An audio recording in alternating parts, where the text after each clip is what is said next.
Okay guys, so welcome to the short tutorial video. Okay, ngayon lang tayo nakagawa ng video. Bali, may pinapa-DIY yung kuya ko. Okay, so ito na yung materials niya na gagawin natin, bibuild natin. Para din sa kanyang motor. O yung motorcycle niya kasi sira na yung battery ng motor niya. And then sabi ko sa kanya, maganda kung gagawa ka na lang ng lithium battery kaysa bumili ka. Medyo mahal yung lithium, nasa pang motor is nasa 2.5. Yung sa assemble, wala ka pang 1,000 gagastos. Bali wala pa dito yung BMS. Ito pa lang yung mga parts lang na kailangan bilhin. Okay, so umpisa na natin din sa natin. Binuksan ko na to kanina, tinignan ko yung mga laman. Okay, so ito yung screw. Yan. Yan yung mga screw niya. Okay. Ito yung iba pa. Okay, yan yung battery niya. Okay, buksan natin.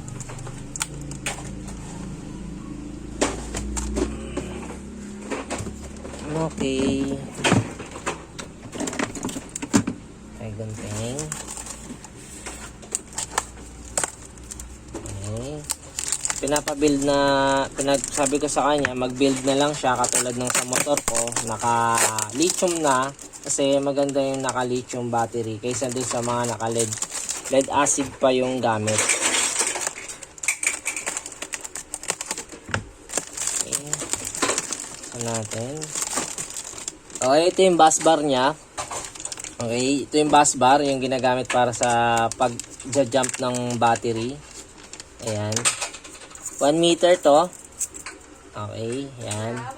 Bus bar. Okay, bus bar. Tapos, ang kanyang battery. Okay, ito yung kanyang battery. Ang binili natin battery, bali ano to, 32650 na battery. 3.2 volts ang bawat isa sa kanya. At 6 EH o 6,000 milliampere. Okay? Bawat isang cells niyan. So, buksan natin siya para makita natin. Okay. Yan. Ganito yung tsura nun. Yung kanyang 32650. Yan. 6 EH. 6,000 EH ang nakalagay. Ito nakalagay naman eh. Okay, yan nga, 32650. Okay, ito yung kanyang battery. B-type yung binili natin. Pag sinabi mong B-type, parehas may thread. Yan po yung B-type. Yung B1, o yung, B-type tuloy. B2 type po to. Yung B1 type, yung mayroon thread.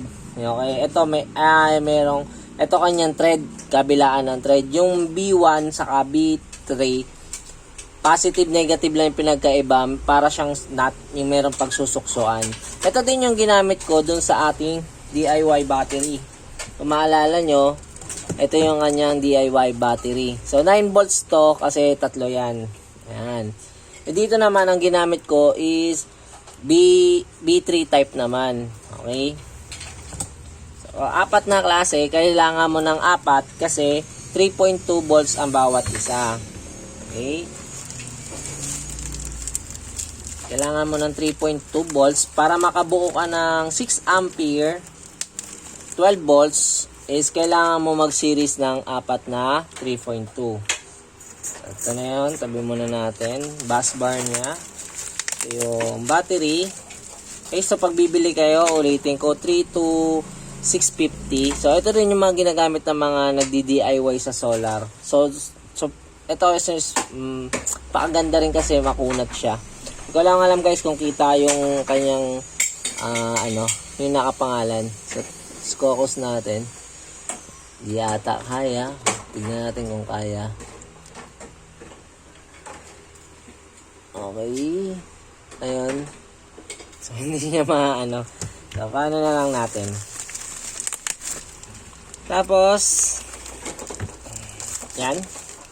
Okay, ito yun. 4 na battery, pare-parehas na B2 type. And then ang kanyang holder. So yung sa motor ko wala akong holder. Pero ito meron siyang holder na pinabili ko. Okay, ito yung holder. Pinabili ko siya ng holder na okay, 4 na peraso. Yan. So, 4 na peraso na holder na kailangan niya. So, wala kasi dito yung BMS, yung active balancer, on the ship pa siya. Pero assembly na natin kasi madali naman din ilagay yung BMS. And ito yung kanyang screw para ma-screw natin yung mga nut. Ito, ay yung mga thread. Ito yung mga nut ends. Nut niya lang, mga nut. Kasi hindi siya B2. Ay, hindi siya B3. Kapag B3, nut yung ginagamit. Okay? Mga nabibili lang sa Shopee yan. Ito yung kanya mga bali, 8 pair to 16 peraso lahat. Kasi times 8 yan. Kailangan times 8 kasi kabilaan. So, 16. Bali, 8. Bali, pa lang inano ko dito, 16 kasi do-double ko yung iba. Para may parang lock lang niya. Pero ang kailangan mo lang 8 peraso kasi 4 to eh. Okay, ito yung kanyang screw. Yan. So, lumalabas. Ito yung bus bar. Kailangan mo 4 na holder sa battery niya. Tapos, 4 na battery. Then, screw. So, maraming gumagawa ng video na ganito, guys. Para sa motorcycle. Pero, mas makakamura kayo pag nag-DIY kayo. Kaysa bumili kayo nung isang set na sa lithium. Maabot nyo ng 2.5. Yung Racing Boy niya, nasa 2.5 yun. Alam ko. Okay? Then, meron din tayong ginawang case nun. Ito yun, yung casing ng battery. From lead acid, ayan, binakbak na natin siya from lead acid. Ito yun, diba? So, pag nilagay natin yung battery dyan, yan, kasyang-kasya yan, guys. Ano. Okay? So, kasya yung 4 dyan pag DIY natin yan. Gagawin natin is, una, kailangan natin ng tester. Importante yung tester para malaman natin kung ano yung polarity kasi battery to. So meron siyang polarity or positive or negative, negative or positive. Hanapin natin siya. Okay, umpisa natin dito sa baba. Yan. Tapos iset natin ng DC. Dapat nasa DC volts siya. Okay. Pakita ko muna first is naka-range siya ng DC. Ayan, DC. So, lagyan natin ng ilaw. Ano yung ilaw? Ayan. Nasa DC range po siya. Kasi DC po yung battery. So, first is, titesterin natin to sa kayong kabilaan. So, lumalabas 3.3 volts. Ngayon, nakalabas is 3.3 volts, guys. 3.3 volts. At meron nakasulat na negative. Big sabihin, baliktad yung polarity. Baliktarin natin. So, pag dapat mawawala yung negative. So, pag nawala yung negative, katulad niya, nawala yung negative doon sa sign, ibig sabihin, ang positive niya is ito. Ito ang positive, ayan yung may parang ganyan. Ito naman yung kanyang negative, yung flat side. Ito naman yung kanyang negative side. Ay, positive side, negative side. So, lumalabas sa reading natin ay 3.3 volts. Okay, 3.3. So, titignan natin kung balance din ba siya. So, uulitin lang din natin. Dito yung positive. Ito yung negative. So, 3.3 din ang kanyang isa pang cell. Kuha pa tayo ng isang cell. Ito pa yung 3.3. Tester natin kung 3.3 pa rin siya. Okay? So, 3.3. Pag bumibili kasi kayo ng brand new neto, brand new to guys ha, may mga second hand neto. Pag second hand yung kinuha nyo, kailangan nyo muna siyang i-balance. Importante yung i-balance nyo yung bawat cell para hindi nagkakaroon ng problema. Pero ito, dahil brand new, hindi na natin kailangan i-balance. O yung tag na manual balancing sa battery. Okay, so test natin kung nasa 3.2 din. Okay, 3.3. Okay, nasa 3.3 din yung kanya reading. So, sabihin, pare-parehas. Okay, pag ang battery is 3.3 volts, tinimes mo sa 4, pag siniris mo is 12 volts ang lalabas. Kapag pinag-parallel mo sila, magiging 3.2, 3.3 volts lang din siya, pero tataas yung EH. Kung 6 to, 6 times 4. Yun ang lalabas sa kanya. Pero dahil si-series natin siya para makabuo tayo ng 12 volts, magiging 6,000 milliampere o 6 EH lang yung kalalabasan niya. Okay? First natin dito ay, dahil okay na siya, tabi muna natin. Tapos ito yung kanyang screw. So, assemble natin muna to. Okay. Puzzle. Okay, ito. Baligtad pa rin kuha ko. Kailangan natin ng 4. Yan. Ganyan siya. Pagpaparesin muna natin siya. So, ginawa ko na sa motor ko to, guys. Effective naman siya. Mas maganda pa nga eh. Kasi, kahit nakabukas lahat ng ilaw mo, pati busina mo, kahit bumubusina ka, yung ilaw mo, hindi kumukurap ng sobra. Okay, yung iba parang hinihigop, 'di ba? Kasi drop 'yon. Una, ang gagawin natin ay magsi-series tayo. Ang series ay pagkakasunod-sunod. Yan, ganyan. Ganyan ang series. Okay? Positive, negative, positive, negative, positive, negative. Dapat ganon. Okay, yun ang series niya. Ganon din ang gagawin natin. Ang parallel ay magkakasunod-sunod. Okay, nagkakaano yung kanyang busbar. Okay, yung kanyang line sa battery. First na ang gagawin natin ay una is yung positive. At ito yung negative. Kung tinester natin kanina, ito yung positive, ito yung negative. Dapat di kayo malilito doon. Pasok natin yung dito muna yan. Ganyan. Okay, so dito natin lagay yung negative. Dahil dito ay positive, dapat ang ipapasok mo na dito ay negative. Okay? So, dapat negative na to. Yan. Umpisa tayo diyan, di ba? Pag pumasok tayo dito ng negative, tapos positive, negative, magiging positive na dito sa ilalim. Okay? Ang kasunod natin dito, dapat kung positive to, negative na yung ilalagay natin. Negative. Yan. Okay? So, negative na yan. Pagdating ng negative, lalabas ng positive. Okay, malilito doon guys. Positive, dapat dito naman ay negative.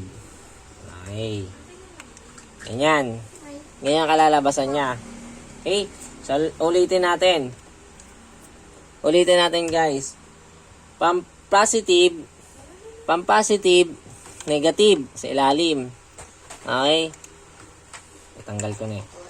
Kabit muna natin para hindi tayo kabit ko muna tong para hindi ko malagyan. Kakalag kasi. Yan. Ulitin natin. So, ito yung positive mo na uunahan. Positive, tapos negative.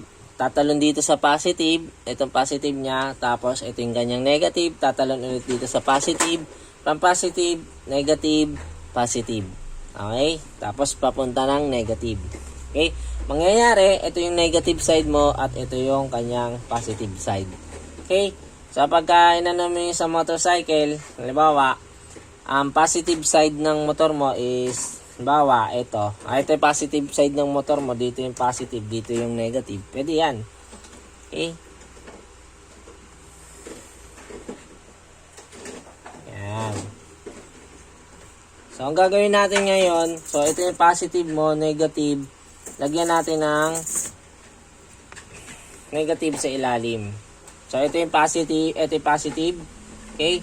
Tapos, ito yung negative. Lalagyan natin ng jumper na. So, ito yung jumper niya. Sakto ba to? Okay. Ito yung tawag na DIY talaga. Okay.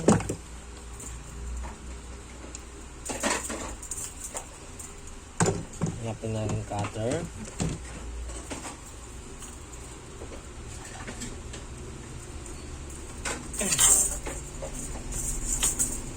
Ito lang tayo. Lalagay natin yung negative, yung positive at yung negative sa kanya.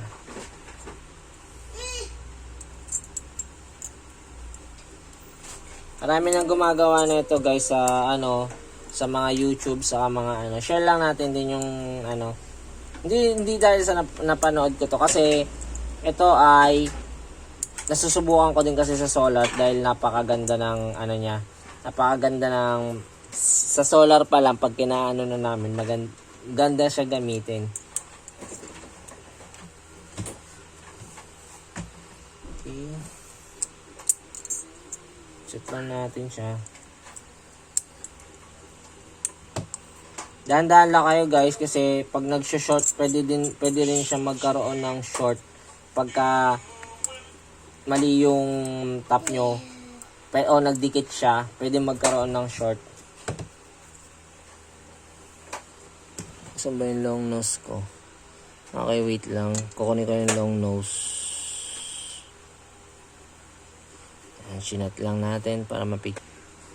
Okay, lagay natin siya.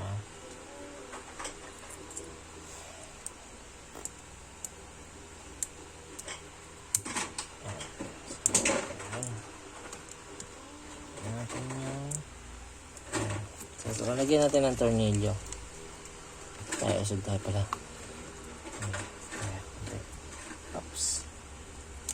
Yung BMS o kaya yung active balancer, to follow na lang naman siya kasi madali naman din yun ikabit. Kailangan lang natin so lagyan natin siya ng washer saka yung kanyang nut.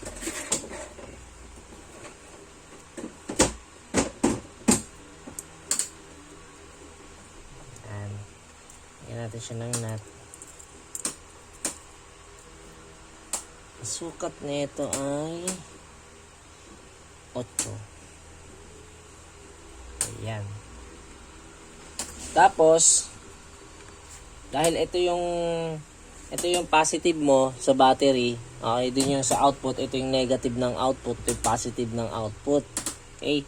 So ito yung positive, tapos negative, pumasok ng positive. Dito, positive niya to. Ayan. Galing dito sa positive sa likod. Tapos, lumabas dito sa negative. Pinasok mo ngayon sa positive. Tapos, lalabas ngayon ulit dito sa negative niya. Okay? Ang gagawin mo ngayon, para mag-series siya, dito ka na sa kabilang cell. Okay? So, ito na yung negative niya. Ipapasok mo dito sa kanyang positive.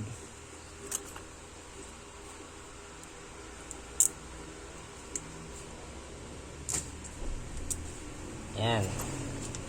Bigyan natin ng washer. Tapos nut.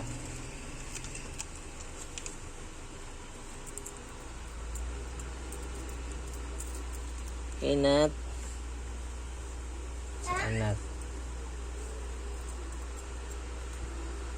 Mamaya na natin siya. Ihigpitan ko na lang siya pag dumating na yun sa BMS niya. Okay? Ayan yan. Dahil ito na. Saan na yan? Okay, ito yung positive. Diba kanina? Ito yung positive output. Ito yung negative output. Positive, pumasok dito sa negative. Tapos negative, pumunta ng positive. Positive naman ng battery mo, punta ng negative. Negative to positive. Tapos naman itong positive. Okay, positive naman. Pag tinignan natin yung sa likod niyan, ito naman, pupunta dito sa negative. Okay? From negative to positive. Okay? Ayan. Okay, ito yung kanyang positive, negative, positive, negative, positive, negative. Okay, dito na siya.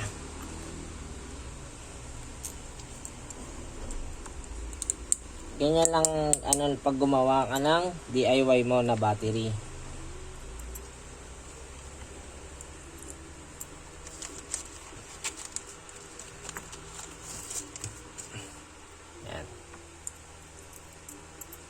So, kahit hindi mo pa siya mahigpit,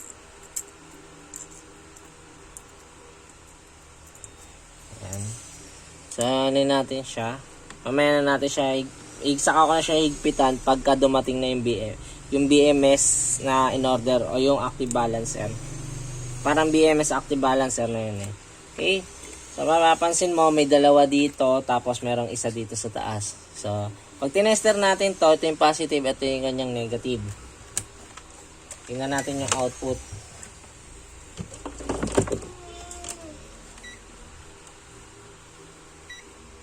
Set natin sa DC.